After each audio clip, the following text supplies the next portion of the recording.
Naglabas na ng freeze order ang Court of Appeal sa mga bank account at insurance policy na mga inireklamo ng graft and corruption kaugnay sa flood control projects. Patuloy naman ang pag-iinspeksyon ng mga otoridad sa mga proyekto kontra baha. May unang balita si Joseph Moro. 2 metro dapat ang haba ng mga tubong ito sa dike sa Barangay Kalumbaya, Bawang La Union. Pero sa nakita sa inspeksyon ni DPWH Secretary Vince Dizon at Independent Commission for Infrastructure Special Advisor Benjamin Magalong, wala pang isang talampakan ng haba ng mga tubo na tila idinikit lang sa lupa. Walang pipe eh. Hindi naman tagusan eh. Peke lang yan eh. Para mapakita lang na meron pero hindi naman nakapatong lang oh. Nagkakahalaga ng halos 180 million pesos ang dike at riprap sa Barangay Kalumbaya na ayon kay Dizon ay inaward sa kumpanyang Silver Wolves. Sinisikap ng GMA Integrated News na makuha ang kanilang panig. Noong Marso pa ito dapat natapos pero inabutan pa nga trabahador na itinatayo pa ang proyekto. No doubt kailangan ng flood control dito. So ngayon, ang ginawa namin ni Mayor Benji dito, tinitingnan natin yung quality ng gawa. No? We want to check kung clearly hindi to ghost, no? Kasi nakikita nyo naman, may proyekto. Pero mukhang, base pa lang sa observation namin ni Mayor Benji, mukhang napaka-substandard nito, no? We're going to declare this as a crime scene. Isa-secure namin to. Kung sakaling merong mag-intrude dito, kakasuhan din natin. Sa hiling ng DPWH at Anti-Money Laundering Council o AMLC, naglabas na ng freeze order ang Court of Appeals para sa 135 na bank accounts at 27 insurance policies ng 26 na individual na naunang sinampahan ng reklamo sa Ombudsman. Dahil sa regulasyon ng AMLC, hindi nito kinilala kung kani-kanino ang bank accounts na ito. Pero sa sulat ng DPWH na humihiling na i-freeze ang mga bank account at ari-arian ng mga sangkot sa issue ng flood control, kasama sina dating Bulacan 1st District Engineer Henry Alcantara, dating OIC District Engineer Bryce Erickson Hernandez, dating Assistant District Engineer JP Mendoza, Construction Section Chief John Michael Ramos, at 16 ng iba pang tauhan ng DPWH.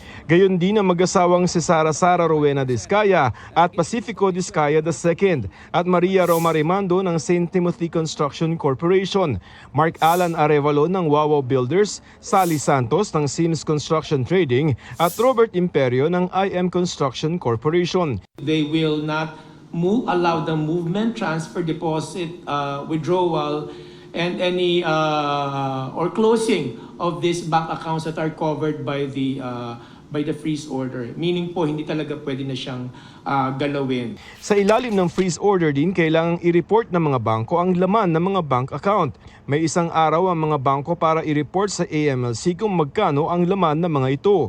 Ang freeze order ay kaugnay ng mga kasong graft and corruption na inihain ng DPWH sa Ombudsman. Para naman doon sa ibang mga kontraktor at opisyal at mga tauhan ng DPWH na hindi pa nakakasuhan, ayon sa AMLC o Anti-Money Laundering Council, maaari pa rin nilang tiktikan kung may aktibidad ang kanilang mga bank accounts. Ang magagawa po natin dyan, we can still look into those bank accounts where funds are withdrawn, and the banks will have to file an STR, Suspicious Transaction Reports, to the AMLC. Doon po namin makikita kung yung account na yun ay nawi-withdrawhan. We can still look into those persons who withdrawn this amount. Kung sino yung nagwi-withdraw, kung anak ba yan ng contractor na nagwi-withdraw, malalaman po namin sa AMLC. Napakalaking step po ito. This is a major step in our road to make the people who did this accountable and to make sure that the people get their money back. Kasama rin sa investigasyon ng mga transaksyon sa casino sa ilalim ng bagong Anti-Financial Accounts Scamming Act. Iniimbestigahan pa ng AMLC ang duda ni Senador Panfilo Lacson na nalolonder o nalilinis sa casino ang mga kickback ng mga binansagan niyang BGC Boys o Bulacan Group of Contractors. Kabilang sa BGC Boys sina Alcantara at Hernandez na sinampahan ng DOTR at LTO ng kasong paglabag sa Article 172 ng Revised Penal Code o paggamit ng falsified documents. Kaugnay yan sa pag-amin nilang gumamit sila ng Pecan Driver's License sa casino.